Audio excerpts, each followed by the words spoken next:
Hello students, welcome to my channel. तो आज की वीडियो में हम बात करेंगे बीए, बीएससी, बीकॉम के एग्जाम में कॉपी कैसे लिखें।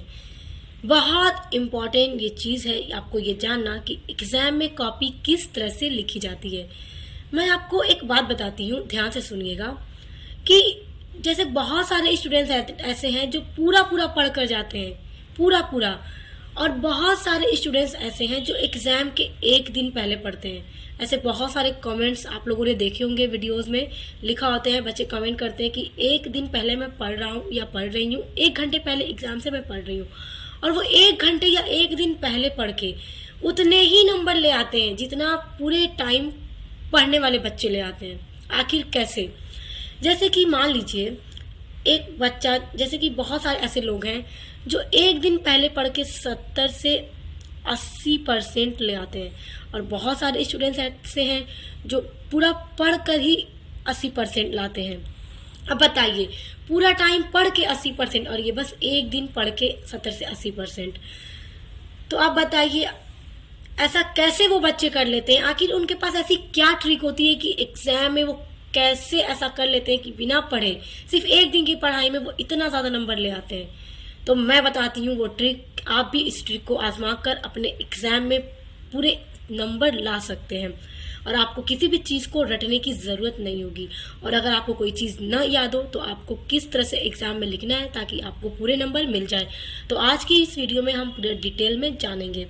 तो आज ना मैं आपको जो भी चीज़ें बताऊंगी उनको ध्यान से सुनिएगा। अब बहुत सारे स्टूडेंट्स को ऐसा लगेगा कि मैम जो बता रही है वो हमें पता है, लेकिन देखिए बहुत सारी चीज़ें आपको पता होंगी, लेकिन बहुत सारी चीज़ें अभी मैं आपको ऐसी बताऊंगी जो आपको पता नहीं होगी, तो बस आप उनको फॉलो कीजिएगा। देखिए, जैसे कि जो भी बच्चे पूरा पढ़ कर जाते हैं और फिर जब रिजल्ट आता है तो अपना रिजल्ट देख के कहते हैं कि मैंने पूरी कॉपी भरी थी मगर मुझे नंबर क्यों इतना ही मिला, मुझे तो पूरे नंबर मिलने चाहिए थे, कम से कम मुझे इतने नंबर तो मिलने चाहिए थे। तो इससे क्या होता है ना कि वही छोटी छोटी जो गलतियां होती हैं जब रिजल्ट सामने आता है तब पता चलता है कि आखिर क्या गलती हमसे हो गई। तो चलिए शुरू करते हैं और जानते हैं। सबसे पहला चीज, रीड द क्वेश्चन केयरफुली। अब कहेंगे हम पता है, देखिए क्वेश्चन आप पूरा रीड कीजिए एकदम सावधानी के साथ, क्योंकि कई बार क्वेश्चंस पढ़कर लगते हैं दूसरे और बच्चे आधा क्वेश्चन पढ़ के कहेंगे अरे वाह मुझे तो आ रहा है, और फट फट फट फट लिख देते हैं। फिर क्या होता है, बाद में जब वो एग्जाम हॉल से बाहर आते हैं तब देखते हैं, कहेंगे यार क्वेश्चन तो पूछा कुछ था, मैंने उसका अपोजिट लिख कर आ गया। ऐसा बहुत बार हुआ होगा बहुत सारे स्टूडेंट्स के साथ। तो ऐसी गलती कभी मत कीजिएगा, क्वेश्चन को बहुत ध्यान से पढ़िएगा, क्योंकि क्वेश्चन पढ़ने के लिए भी आपको 15 मिनट्स एक्स्ट्रा दिए जाते हैं। दूसरी चीज मैटर करती है आपकी हेडिंग, कि आपका लिखने का क्या स्टाइल है। देखिए, अगर आप ना पूरी चीजें पढ़ कर भी गए हैं और जिन तो आप लिख देते हैं, लेकिन मैं आपको बताती हूँ कि देखिए अगर आप जैसे देखिए आपसे दूसरी चीज पूछ रहा है, आपसे क्वेश्चन पूछ दे एग्जाम में कि सामाजिक परिवर्तन के क्या कारक हैं, वर्णन कीजिए। तो अब आप क्या करेंगे, हेडिंग डालेंगे सामाजिक परिवर्तन के कारक, और फिर जो जो कारक हैं आप डाल डाल के पूरा पेज भर भर के लिखना शुरू कर देंगे। इससे क्या होता है ना कि अच्छा इंप्रेशन नहीं आता एग्जामिनर पर। आपको किस तरह से लिखना होगा, पहले आप डालिए ना, आपसे पूछ रहा है प्रश्न कि सामाजिक परिवर्तन के कारक क्या है, तो पहले आप लिखिए सामाजिक परिवर्तन क्या होता है। आप पहले उसको एक्सप्लेन कीजिए, थोड़ा बहुत, बहुत ज्यादा नहीं, 5 से 6 लाइन 7 लाइन, उससे ज्यादा नहीं। फिर आप प्यारी सी राइटिंग में हेडिंग डालिए ब्लैक पेन से कि सामाजिक परिवर्तन को प्रभावित करने वाले निम्नलिखित कारक हैं। फिर आप डायग्राम बनाइए। इस तरह से लिखने के बाद ना आप डायग्राम बनाइए, इस तरह से डायग्राम बना के आप एक एक हेडिंग को पहले मेंशन कर दीजिए। इससे क्या होगा, एग्जामिनर आपकी पहले हेडिंग ही देख लेगा, फिर उसको लग जाएगा एक बार में कि इस बच्चे को पूरा आ रहा है।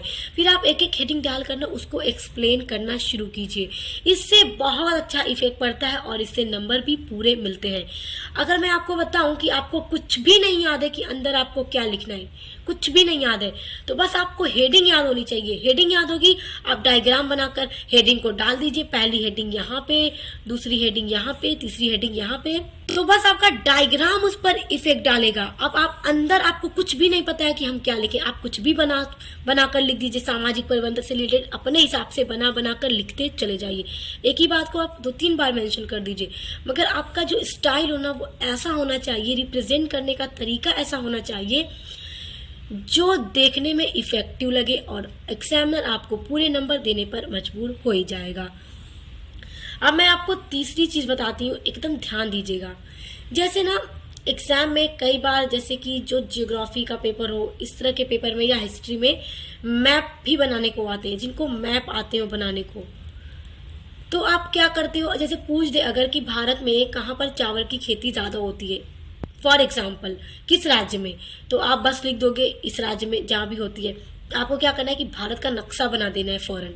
भारत का आप नक्शा बनाकर उस जगह पे आप बिंदु बनाकर बताइए, यहाँ पे जिस भी राज्य में है वहां पर आप मेंशन कीजिए कितना प्रतिशत होता है। इस तरह से आप दिखाएंगे ना, तो इससे और भी अच्छा इफेक्ट पड़ेगा। इससे आपको ना कॉपी भर भर के लिखने की जरूरत नहीं पड़ेगी, आपका मैप ही उस पर इतना अच्छा इफेक्ट डालेगा कि फिर आपको पूरे नंबर हर हाल में मिलेंगे। अब चौथी बात ध्यान दीजिए। देखिए, एक बात और आपको बता दूं, ये बहुत इंपॉर्टेंट है आपके लिए एग्जाम टाइम में आप कॉपी जब लिखते हैं तो। जैसे कि देखिए, ये आपकी कॉपी है कुछ इस तरह से, ध्यान दीजिए, कॉपी का रेशियो इसी तरह से होता है। तो अब इतने में आपको आपका roll number, class, subject, exam जो सेंटर है आपका, वो सारी जगह कॉलेज नेम के लिए दिया होता है कि आप इसको फिलअप कीजिए। फिर बच्चे क्या करते हैं ना, यहीं से अपना आंसर लिखना शुरू कर देते हैं। ऐसी गलती कभी मत कीजिएगा। आप पेज को उलाटिएगा, फिर ये वाला पेज जब इस तरह से आप उलाटेंगे, उस पेज को भी छोड़ दीजिए, नेक्स्ट पेज से आप लिखना शुरू कीजिए। और जब आप लिखते हो तो ध्यान दीजिए, जब ये आपकी कॉपी है अगर, तो उस पर अगर लाइन वगैरह नहीं है, हाशिया नहीं होता है, बच्चे बस फटफट लिखना शुरू कर देते हैं, ऐसा मत कीजिएगा। आप इधर इतनी तो लाइन खींचिए जिससे आप यहाँ पे आंसर वगैरह डाल सके, और आप चाहें तो इधर भी लाइन खींच दीजिए। इससे क्या होता है ना कि जब आप लिखते हो तो वो एक बराबर में लिखा होता है, जो देखने में इफेक्टिव लगता है और आपको अच्छे नंबर मिलते हैं। उसके अलावा मैं बताऊं कि उत्तर लिखना शुरू किस तरह से करना है। अब आपको लिखना है पहला आंसर, तो आप लोग डालिए आंसर नंबर 1, बीच में डालिए खूब अच्छे से आंसर नंबर 1 पूरा अच्छे से ब्लैक पेन से लिखिए। आप सेक्शन ए का आंसर नंबर 1 लिखना है तो आप पहले सेक्शन ए बड़ा सा लिखिए, अच्छा पेन, काले पेन से एकदम खूबसूरत सा। फिर आंसर नंबर 1 डाल के आप पहले प्यारी सी हेडिंग डालिए, भले ही आपका वो शॉर्ट क्वेश्चन क्यों ना हो। अगर आपका छोटा सा क्वेश्चन है 50 शब्दों में लिखने वाला, फिर भी आप उसमें हेडिंग डालिए। हेडिंग बहुत ज्यादा मैटर करती है एग्जाम में। ये नहीं कि 50 शब्दों में लिखना है और पूछ दिया कि भूगोल क्या है तो आप बस लिखना शुरू कर दो, नहीं, आप डालो भूगोल का अर्थ। लिखने के बाद आप वहां पे कम से कम एक विद्वान की परिभाषा लिखो और डालो कि भूगोल की परिभाषा। फिर अच्छे से ब्लैक पेन से विद्वान की परिभाषा को लिखो ताकि वो एग्जामिनर को ब्लैक पेन पे नजर फौरन जाए, और इन्वर्टेड कॉमा में लिखो ताकि आपको नंबर अच्छे देने पर वो मजबूर हो जाए। देखिए, अब बात करते हैं अगली चीज हैंड राइटिंग पर। हैंड राइटिंग तो सबसे ज्यादा मैटर करती है, सबसे इम्पोर्टेंट चीज होती है हैंड राइटिंग। हैंड राइटिंग में बता दूं ऐसी है कि जिस बच्चे को अगर कुछ भी नहीं आ रहा है तो बस उसको ये पता हो कि कॉपी लिखने का क्या तरीका है। आपको याद नहीं है, बस आप स्मार्ट वर्क कर दीजिए। जिस तरह से मैंने आपको बताया, क्वेश्चन को ध्यान से पढ़िए और हेडिंग जो चीज आपसे पूछ रही है ना उससे पहले उस चीज के बारे में एक्सप्लेन कर दीजिए। जैसे मैंने बताया कि सामाजिक परिवर्तन के कारक पूछा है तो आप पहले सामाजिक परिवर्तन को भी थोड़ा एक्सप्लेन कर दो होता क्या है। फिर सामाजिक परिवर्तन के कारक की हेडिंग डाल के पहले डायग्राम के थ्रू अपना जो भी हेडिंग है आप उसको डायग्राम के थ्रू एक्सप्लेन कर दो, और फिर अंदर आप थोड़ा बहुत अपने हिसाब से बना कर लिख दो। अगर हैंड राइटिंग अच्छी है तो मान कर रख लो कि नंबर पूरे मिलेंगे ही मिलेंगे, 80 से 85% तो आने ही आने हैं बिना कुछ याद रहे भी। और जिनकी हैंड राइटिंग अच्छी नहीं है उनके लिए भी टिप्स बता देती हूँ कि वो कॉपी में कभी भी एकदम नजदीक नजदीक ठोस कर लिखने की कोशिश ना करें, दूरी बना कर लिखें। दूरी इसलिए बनाकर लिखिए कि दूरी रहेगी तो आपकी हैंड राइटिंग अच्छी नहीं रहेगी तो भी आपकी सफाई लगेगी, और जब कॉपी में सफाई होगी, नीट एंड क्लीन आपकी कॉपी होगी तो आपको नंबर पूरे मिलेंगे। और बात करते हैं स्टूडेंट्स, जैसे आपने एक क्वेश्चन लिखा, ये आपकी कॉपी है, आपने यहाँ से लिखना शुरू किया, यहाँ तक आपका क्वेश्चन खत्म हो गया, तो आप फौरन यहीं से आंसर नंबर 2 लिखना मत शुरू करो। आप कम से कम 3 से 4 लाइन छोड़कर आंसर 2 डालो और फिर लिखना शुरू करो। इससे क्या होता है कि अगर आपको बाद में याद आ जाए कि मुझे इस चीज़ में और कुछ बढ़ा देना चाहिए जिससे मेरा आंसर और कंप्लीट लगने लगेगा, तो वो उसमें आपको अच्छा होगा, उसके लिए आपको अच्छा होगा। और अगर आपको नहीं भी है, आपका आंसर पूरा कंप्लीट है, तो उससे ये होगा कि एग्जामिनर को देखकर लगेगा कि हाँ, यहाँ तक एक आंसर कंप्लीट है, अब यहाँ से दूसरा आंसर स्टार्ट किया गया है। इस तरह से आप पूरा करने के बाद आपको जो सबसे लास्ट स्टेप है, जब आप अपनी कॉपी एंड हो गई, आपने सब कुछ लिख लिया, आप पूरा लिख चुके हैं, अब 10 मिनट आप अपने कॉपी को रीड करने में लगाइए। 10 मिनट, सिर्फ 10 मिनट। ये 10 मिनट आपके लिए बहुत इंपॉर्टेंट हो सकता है, इसलिए आप क्वेश्चन नंबर 1 से लेकर पूरा एंड तक अपने क्वेश्चन को रीड करो। उससे हो सकता है कहीं पर आपसे मिस्टेक हो गई हो, कुछ वर्ड्स आपसे छूट गए हो, तो उससे क्या होगा कि आप उसको सही कर सकते हैं। क्योंकि बहुत दफा ऐसा होता है कि बच्चे जब एग्जाम हॉल से निकलते हैं तब कहेंगे, यार मुझे याद आ गया, थोड़ा ऐसे करना चाहिए था, थोड़ा ऐसे करना चाहिए था, इससे और अच्छा होता है। ऐसा होता है, सबके साथ होता है। तो इसलिए कॉपी को रीड करने किया कीजिए पूरा लिखने के बाद। अगर आपकी कॉपी अगर पहले पूरी आप लिख चुके हैं टाइम से पहले, तो आप 10 मिनट उसको रीड करिए। तो बस इन स्टेप्स को आप फॉलो कीजिए। ज़्यादा से ज़्यादा अच्छी हेडिंग डालिए, हैंड राइटिंग अच्छी रखिए, और कॉपी में किस तरह से रिप्रेजेंट करना है वो तरीका आपको याद होना, तो आपको कुछ भी नहीं पड़ा हुआ है तो भी आप पूरे मार्क्स ले आएंगे।